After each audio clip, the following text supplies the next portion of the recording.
Assalamualaikum warahmatullahi wabarakatuh. Bismillahirrahmanirrahim. Alhamdulillahi rabbil alamin. Wassalatu wassalamu ala ashrafil anbiya'i wal mursalin wa ala alihi wa sahbihi ajma'in. Allahumma faqqihna fid din wa 'allimna ta'wilih. Allahumma faqqihna fid din wa 'allimna ta'wilih.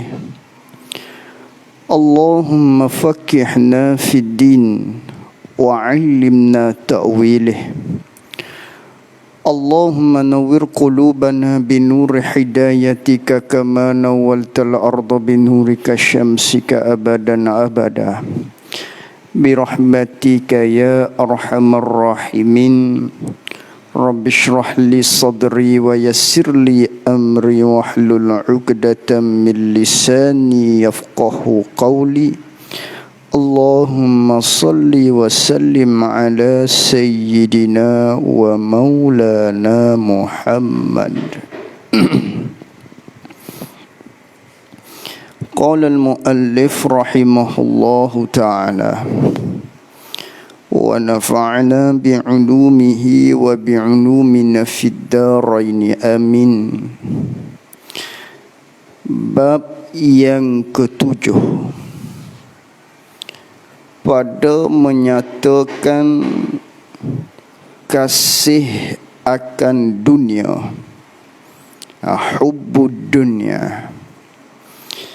Jadi pada hari ini kita masuk pada bab yang seterusnya daripada sifat-sifat kecelaan ataupun sifat-sifat hati yang mazmumah, yang wajib kita hindari dia. Maka bab yang seterusnya pada hari ini iaitulah bab yang ketujuh, di mana pengarang kita nak membahaskan tentang sifat hati yang dikatakan ataupun yang dinamakan dengan hubbud dunia, kasih akan dunia, sayang kepada dunia, cinta kepada dunia, yang mana ianya merupakan salah satu daripada sifat-sifat mazmumah, sifat hati yang dicela, yang andainya seseorang itu bersifat dengan sifat tersebut, maka bermakna batinnya telah derhaka kepada Allah Subhanahu wa ta'ala. Sebagaimana kita maklum, derhaka, maksiat ada dua macam. Yang pertama, derhaka dari sudut zahir, maksiat yang dilakukan dalam rupa zahir. Yang keduanya, maksiat ataupun derhaka dalam rupa batin. Maka di dalam kitab kita Penawar bagi Hati ini membahaskan berkaitan dengan sifat yang dicela. Yang seandainya mereka bersifat dengan sifat yang dicela pada syarak, bermakna seseorang ini telah melakukan maksiat batin, derhaka dalam rupa bentuk batin, yang mana ianya susah untuk kita jaga daripada kerana manusia-manusia, kawan-kawan kita, orang lain tidak nampak yang maksiat yang kita lakukan kerana ianya tersembunyi di dalam hati kita. Adapun maksiat yang rupa zahir kita lakukan, umpamanya orang nampak, orang boleh tegur kita. Akan tetapi kalau dalam rupa batin, orang tak tahu. Maka ini perlu kepada ilmu. Hak zahir kita perlu pada ilmu, batin pun sama. Maknanya kita perlu kepada ilmu supaya tidak terhinggap sifat ini ke dalam hati sanubari kita. Jadi bab yang ketujuh iaitulah pada menyatakan kasih akan dunia.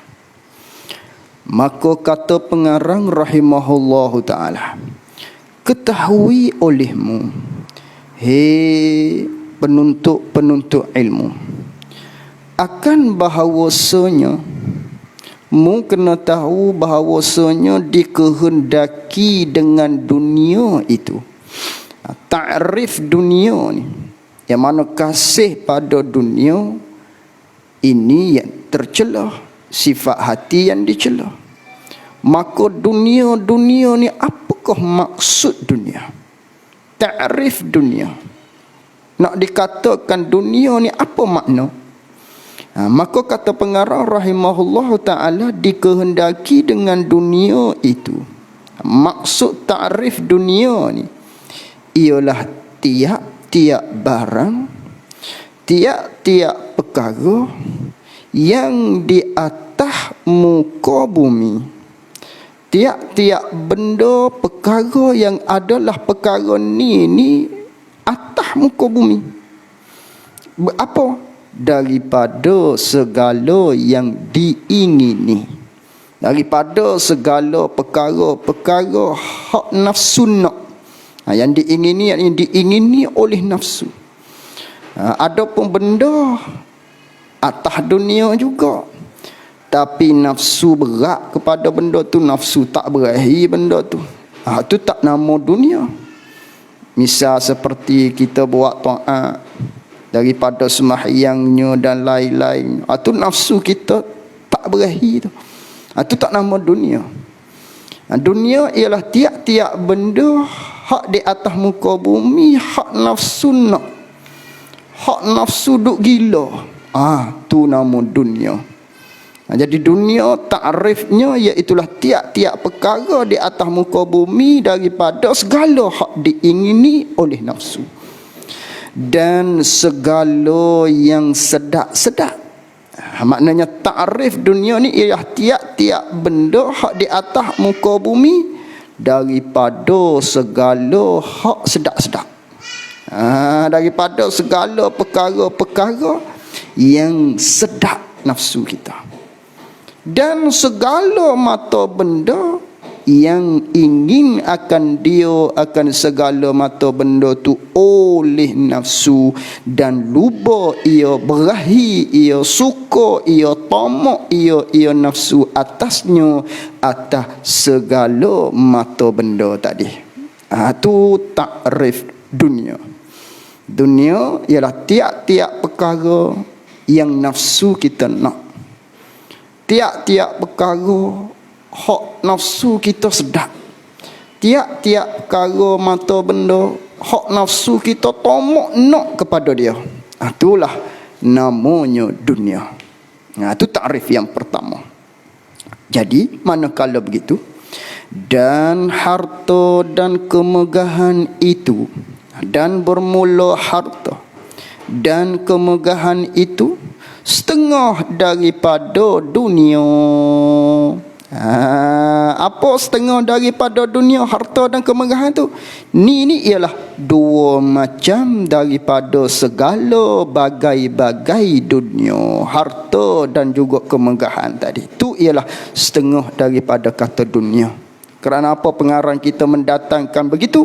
Kerana telah kita belajar dia, maknanya kasih pada harta, kasih pada kemegahan merupakan sifat yang dicela. Maka harta dan kemegahan itu sendiri masuk dalam kata dunia. Bermakna dunia ni ialah umum. Umum termasuk dalam kata dunia harta dan juga kemegahan. Itu takrif yang pertama. Dunia ialah tiap-tiap perkara yang nafsu kita nak. Itu takrif yang pertama.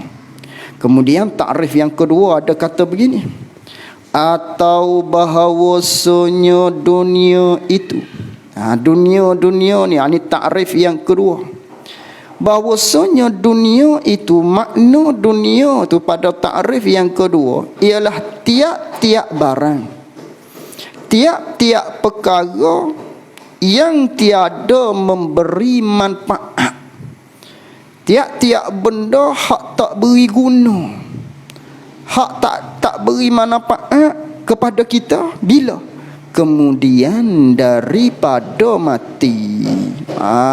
Lepas daripada kita mati, benda tu tak boleh kita nak buat guna sikit pun. Benda tu tak boleh kita nak ambil manfaat. Kita mati dah, benda tu hak kita duk buat atas dunia tu tak boleh ambil kita manfaat daripadanya. Tu nama dunia. Sebaliknya akhirat pula. Dan akhirat itu ialah tiap-tiap perkara yang memberi manfaat bila kemudian daripada mati. Adapun akhirat ialah tiap-tiap perkara yang memberi manfaat kepada kita, yang memberi guna kepada kita bila mana kita mati. Setelah mana kita mati, benda tu boleh guna pada kita. Hak kita duk buat atas dunia dulu tu boleh guna pada kita, tu nama akhirat. Sebaliknya tak boleh kita nak buat guna dia setelah mana kita mati, nama dunia. Hak ni hak mudah. Ini takrif yang kedua yang dimaksudkan dengan dunia. Jadi dunia tiap-tiap benda yang tak beri manfaat kepada kita setelah mana kita mati. Adapun akhirat tiap-tiap benda yang memberi manfaat kepada kita setelah mana kita mati. Sekalipun ada ia tiap-tiap yang memberi manfaat itu ialah di dalam dunia, yakni ialah rupa hak di dalam dunia. Hak kita buat di atas dunia, benda tu kita buat atas dunia rupanya. Tapi manakala kita mati, benda ni akan beri manfaat kepada kita. Itulah nama akhirat. Itulah namanya akhirat. Begitu juga dunia, dikatakan dunia walaupun rupanya seperti akhirat, hak kita buat atas dunia, tapi tak boleh nak ambil manfaat kepada kita setelah mana kita mati. Namanya dunia juga benda tu. Pamanya kita buat satu-satu ibadat seperti sedekah untuk dapatkan pujian, bukan kerana Allah. Untuk orang panggil kita dermawan, untuk kerja-kerja dunia, bukan kerana Allah. Hak ni tak boleh kita nak ambil manfaat dengan dia, walaupun nampak seperti pekerjaan tu ibadat. Nama dunia juga. Tu panggil dunia. Itulah namanya takrif bagi dunia. Contoh. Contoh maknanya hak akhirat. Hak dapat kita ambil manfaat setelah mana kita mati, sekalipun kita berada di atas dunia. Seperti ilmu, kita tutup ilmu, ambil manfaat, dapat manfaat lah setelah mana kita mati, jika kita mengaji itu ikhlas kerana Allah. Tapi sebaliknya, mengaji nak kepada harta, mengaji tanam siap-siap dengan mengaji ni, maknanya aku dengan mengaji ni nak mengajar satu hari, nak cari dunia. Nama dunia benda tu, walau rupa nampak seperti ibadat hak berbentuk akhirat, nama dunia tu. Tapi ilmu kita duk belajar ikhlas kerana Allah. Ngaji kita tadi, ni namanya akhirat. Nama akhirat. Khasnya ilmu fardu ain lah. Khasnya ilmu fardu ain tu. Dan ibadat, tu panggil akhirat lah tu. Dan seperti makanan, yang mana makanan itu menolong atas mengerjakan ibadat. Makanan nampak rupa seperti dunia, duk makan. Tapi ianya ialah akhirat. Kerana apa? Kerana kita makan untuk tolong kita rak untuk buat ibadat, tolong kita untuk buat ibadat kepada Allah Subhanahu wa ta'ala. Kita makan tadi untuk kita buat ibadat, bukan untuk bersedak-sedak, bukan semata-mata untuk kita tu nak cari dunia. Tidak, kita makan tu untuk buat ibadat. Kalau tak makan, nak buat ibadat tak selesa, maka kita makan. Nama akhirat. Nama akhirat. Kita makan, tidur untuk buat ibadat. Nak bangun nanti buat ibadat, tidur kita tadi tu, namanya akhirat. Kita buat rumah. Misalnya buat rumah untuk apa? Untuk keselesaan bagi kita, anak isteri kita, untuk mengerjakan ibadat di dalam rumah kita. Namanya rumah kita tu akhirat. Itu nama akhirat belakang. Tiap-tiap benda yang dapat ambil manfaat, nisbah pada hari akhirat, nisbah setelah mana kita mati, itu namanya ialah dunia. Itu ialah namanya akhirat. Tiap-tiap perkara yang dapat kita ambil manfaat bila mana kita mati, nama akhirat. Tiap-tiap perkara yang mana tak dapat kita nak ambil manfaat setelah mana kita mati, itu dinamakan ialah dunia. Itu ta'rif dunia. Itulah ta'rif dunia, ta'rif akhirat. Dunia akhirat, dunia akhirat, itulah ta'rif dia. Habis kat situ. Baik. Dan bahawasanya kasih akan dunia itu ialah kelakuan, yakni sifat hati yang dicela oleh syarak. Ialah sifat hati hak diharamkan oleh agama kita. Ni kasih akan dunia ni. Sifat hati hak dicela oleh Allah. Yang mana-mana kalau seseorang itu kasih kepada dunia hingga dia membelakangkan hukum hakam Allah, maka ini ialah yang dicela oleh Allah Subhanahu wa ta'ala. Buat kerja dunia hingga kan tak sembahyang, buat kerja dunia hingga kan tak sempat nak mengaji ilmu fardu ain, buat kerja dunia hingga tak sempat nak berjemaah, nak berada di dalam surau untuk mendengar ilmu-ilmu hak fardu ain, bab sembahyang, puasa, akidah, lebih-lebih lagi umpamanya, ataupun sifat hati tak. Dan kerana apa? Kerja. Tu panggil dunia. Kerana apa? Kerana ianya tu panggil kasih seseorang itu kepada dunia. Kerana apa? Itu dinamakan kasih dunia yang dicela. Kerana apa? Kerana sehingga kan membelakangkan hukum hakam Allah. Kajar dunia, tak ada nak semayang, membelakangkan hukum hakam Allah. Cari duit tu tadi, keluar daripada rumah, keluar daripada rumah, pergi kerja, pergi situ, pergi sini, outstation situ, outstation sini, masuk mesyuarat, meeting, tak ada semayang. Ini orang yang kasih pada dunia, kasih kepada dunia yang dicela oleh Allah Subhanahu wa ta'ala. Itu dicela kerana membelakangkan hukum hakam, membelakangkan hukum hakam Allah.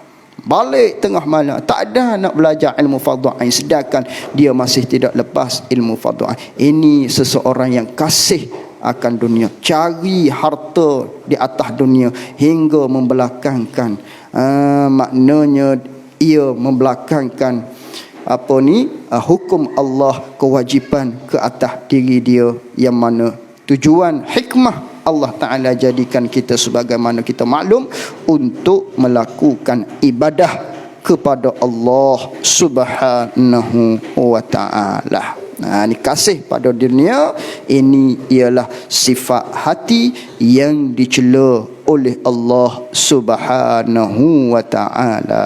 Habis kat situ. Dan adalah ia kasih akan dunia ni, dan adalah ia sifat kasih akan dunia ni. Allah cintanya dia kepada dunia ni kepala bagi segala kesalahan. Ni kepala. Apa kepala? Ketua. Apa ketua? Punca bagi segala maksiat-maksiat yang lain. Ini sebagaimana hadis Nabi sallallahu alaihi wasallam, yang Nabi bersabda, hubbud dunya ra'su kulli khati'ah.